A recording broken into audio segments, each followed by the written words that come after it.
First off, I have to ask you this interesting question, because you go from starring in the biggest franchises ever to do more of indie type of production. So, what kind of adjustments process do you have to adjust? I mean, there's not, in terms of, I think a lot of is made of the differences between big budget films and small budget films, but I mean, I think it mainly depends on your attitude towards your job. I mean, in my case, the thing I focus on is the work I do on set. Everything else that goes around that kind of doesn't really matter.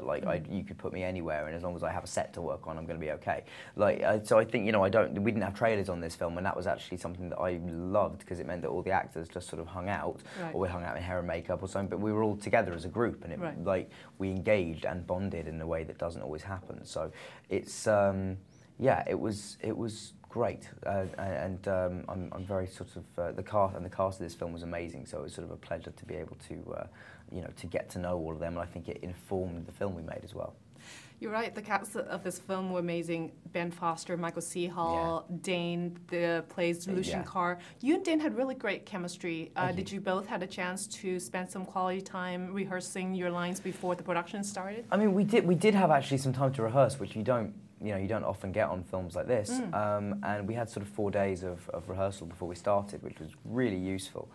And I think often chemistry is, it's more about just being interested in somebody else and being, and as you say, talking to them and building up, rapport and all that. And I think, that's what we did. And it takes, it takes two people to do that. You both have to be open and forthcoming with that. And Dane and I, I think immediately sort of felt comfortable doing that with each other, and it definitely really helped our performances in the film.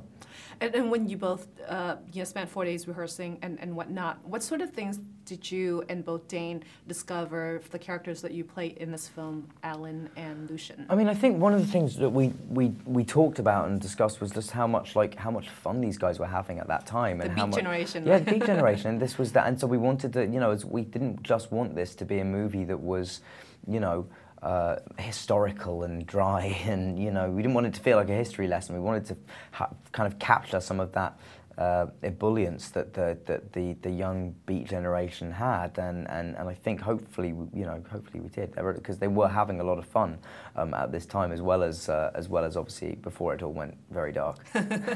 I was particularly interested in your character's relationship with his mom. Right. Alan is portrayed as kind of a mama's boy in this film, where when he goes off to Colombia, and it was tough, I'm sure, for him and for his mother. So how did he find a way to break away from that relationship and kind of turn into a grown man? Well, I think Alan's relationship with his mum is very complicated, because his mum is severely mentally ill, and he has always been charged with looking after her. So I don't think it's so much that he's like a mother's boy, it's more that he's just like, he feels that if he's not around to look after her, nobody else is going to, because he doesn't trust his father will. Yeah.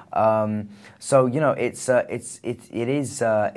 very complicated, and I do think that initial moment in this film when he leaves her, and there's a moment when he's made to feel very pointedly that he has hurt her and disappointed her, is a very character-forming moment for him, because it's a moment when he has chosen his new life and his new friends over home, which is always a big thing to do. Great job. Thank you very much. Really enjoyed this film last night at the premiere, so looking forward to see your next project. Thank you very much indeed. Thank you so much. Pleasure. Thank you.